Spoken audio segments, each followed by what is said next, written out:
edges.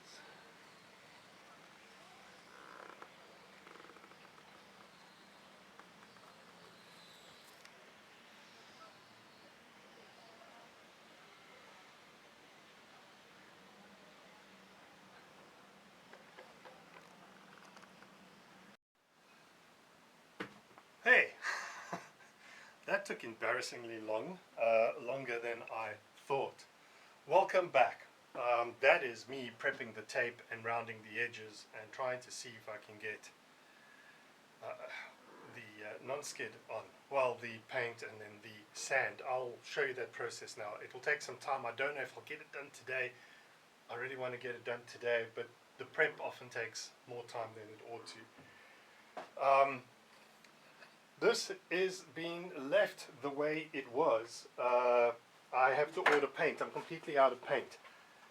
But just in case, I don't know if you guys can see this now that the paint is on. You'll see that this wood isn't a very nice wood. In fact, listen to this. This is just a very, very thin one-ply piece of backing board, or what we call sort of a wood card. It's just here to block off the area at the back. Inside of this was another piece, which is the backing board that is part of the backrest of the settee. I'm painting that, and this is to address a comment by Rob. Yeah, we're painting a lot of the wood. A lot of this wood is not what I would call good wood. Some of it, however, is. So here in the fire damaged areas, these bits of wood are really nice pieces of wood. This is mahogany and I forget what else it is. Areas where we've sanded it to try and see what the condition is like is actually not bad at all. So if you see this is all charred, it can be sanded to look like this. And this nice wood will get polished up, and we will do the trim in oil or in a varnish or something. We haven't decided yet. That'll be way down the road, as well as all these beams, because these are all quite nice. Everything in between that is crappy wood will get painted. A lot of this stuff, a lot of these areas, these bulkheads, etc., are all just this stuff, not even marine ply. It's external ply. It's nothing particularly good. And a lot of it had a very dodgy 70s icky veneer on it. Sort of a vinyl veneer. That you can see here still.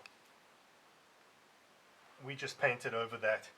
There's not much you can do. You could actually buy the ply with this vinyl veneer already on it back in the 70s when they built this boat.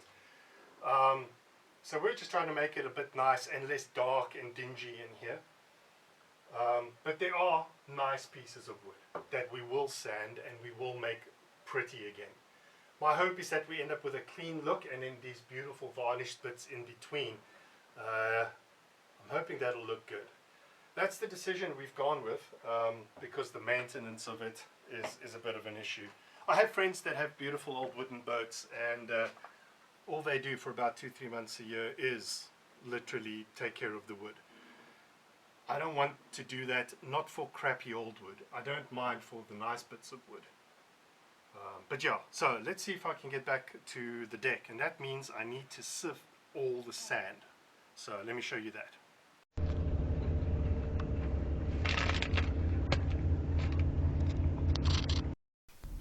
This here 25 kilogram bag of sand is the sand that I've chosen. You'll see it's silica sand, grade number 1. It is a very fine washed silica sand, but grade number 1 isn't necessarily true. So when you start sieving this and going through it, that's what I want, and this is what I got. So the ratio is not looking good. I'll go through all of this. I essentially end up sieving this entire batch of 25 kilograms worth of sand several times over with 2 different sieves, and it gives me three grades of sand to choose from. So I'll go through all of those now, and then I'll show you what we've come up with. Now here is the result of it all. So the first batch, you'll see a sort of a thicker granular bit, and then a slightly finer one, and then finally the very, very last part of it is a sort of a fine dust. Not really what we're going for. It just mixes in with the paint, the dust, and becomes sort of a thickening agent. So we got to get that out of there. We don't want just thick blobs of paint on deck. So here is about 1.5 to 2.5 mil granular bits. You get these chunkier bits. Does not feel good on your feet. Over here we have kind of what we want, half a mil to a mil sized flaky bits. And then again that powder that we definitely do not want. Unfortunately, I've ended up with rather a large bucket of this powder. So let's hope that I can find a use for that.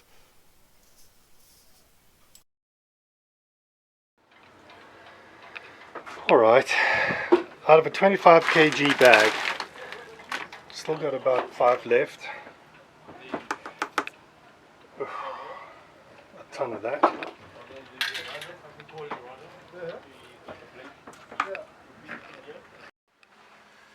So that's quite a bit of sand I've spent the last hour going through.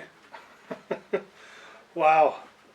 And in stark contrast to 2 days ago, where it was a thunderstorm and it was windy and snowing literally on the mountain just opposite us. Today is an unbearably hot and sticky summer's day. But yeah, okay.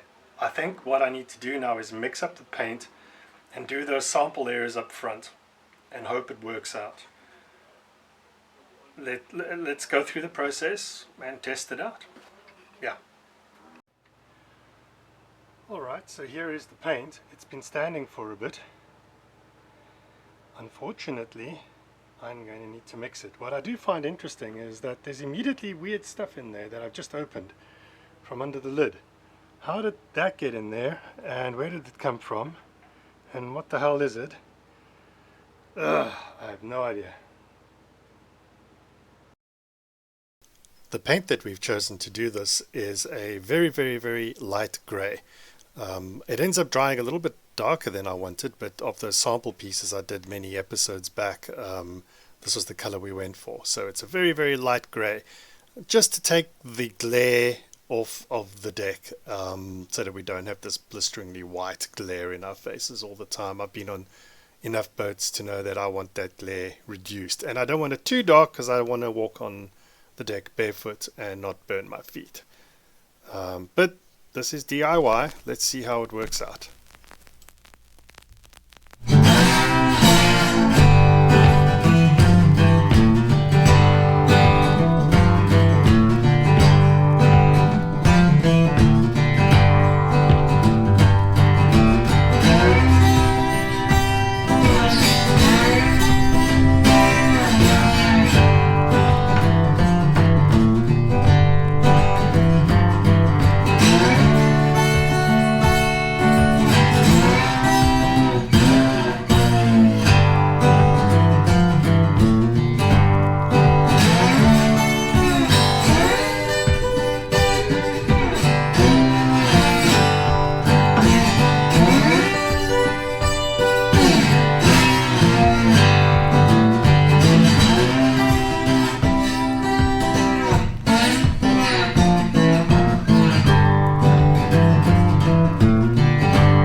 So having now waited an appropriate amount of time, 2 days, basically the whole weekend, I'm putting the first overcoat. It's not too difficult to do. Some of them do come out, some of those little flakes come out on the roller. I sort of expected that. I did come through and brush lightly with a scoop and brush set and just, get the very obvious loose ones off. Not that many, not as many as I thought, so it definitely settled very nicely over the weekend. You can also see when I'm putting it on. I don't know if it's evident on the camera.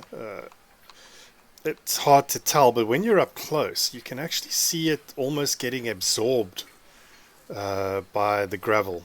It's kind of weird. You end up with these darker spots where it's clumped together more, and the lighter areas where it's more open space, I guess. It took me a few minutes to sort of figure out that I hadn't forgotten an area, because that's what I thought had happened. Sun is out, maybe I'm not watching where I'm actually putting it on, but it's quite obvious. I don't know if I'll need a third coat. I'll have to give it some time and see how it goes. I might need a third coat. Remember, it will wear over time, and as you walk on it, you'll be rubbing bits of paint off, and the sharp bits of gravel will start wearing.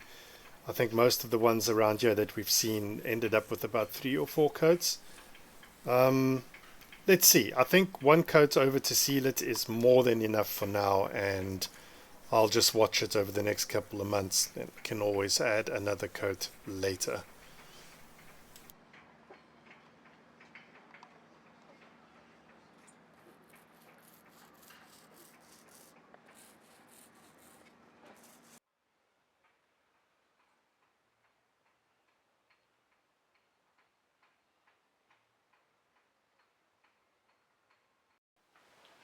Alright, so that's done. That's the second coat.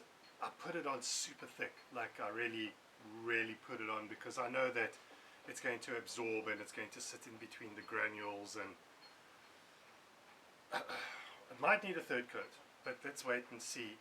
It's already going to be a problem taking the tape off later, but I kind of just want to make sure that I'm happy with the process. On the other boats there was no patterns or anything. It was just paint all the way up to the side, all the way along the edges, devil may care attitude to getting it done. But I kind of want things to be a little bit neater. I've completely changed my mind on the coach roof top. I kind of had leftover paint, so I started painting it, because in the end we didn't want too much white, we didn't want too much glare from the deck, but I don't like it. So I'm going to sand that back, and then we'll redo all of that in white. Once we've got a white base on it that's neatly done, then we'll decide on a pattern up there too, and we may do grey in between. And I've discovered Temu, and I might buy some stuff from Temu. That faux teak is much cheaper, but it could be much cheaper because it's that much worse.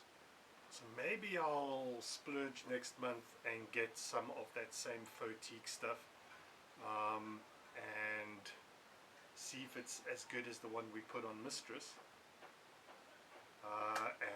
Yeah. In the meantime, thank you so much for watching. It was one huge push to get this stuff done this week, so I'm glad I got it done. Thank you for joining. Please like, comment, subscribe if you've never subscribed to this channel and you've just found it now. I have found myself in a bit of a YouTube trap, and that I'm kind of like worried about people viewing my videos, but that was never the point of this channel. The point of the channel was just to share what I'm doing, as honestly as I can, and to get advice from you guys. Some of you have got lots of advice, things to say, and things that I can do, which is cool, and I kind of want to keep it that way. So I'll see you all next week, and comment and give me your opinions, and let's have a discussion in the comments about it. Right, see you all. Cheers guys.